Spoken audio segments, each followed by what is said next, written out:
চাচ্ছি আল্লাহ তাআলা আমাকে তেমনই রাখতেছেন। সে বিবাহের আগেও গরিব বানায় রাখেন, বিবাহের পরেও গরিব বানায় রাখেন, কোনো বরকত নাই।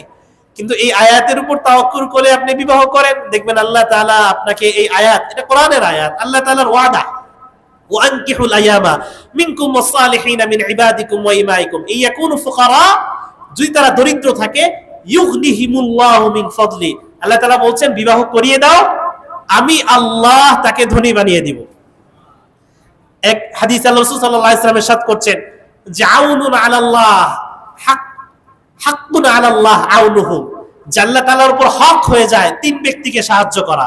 এর মধ্যে এক ব্যক্তি আল মুজাহিদ ফি সাবিলিল্লাহ, যে আল্লাহর রাস্তায় জিহাদ করতে বের হয়।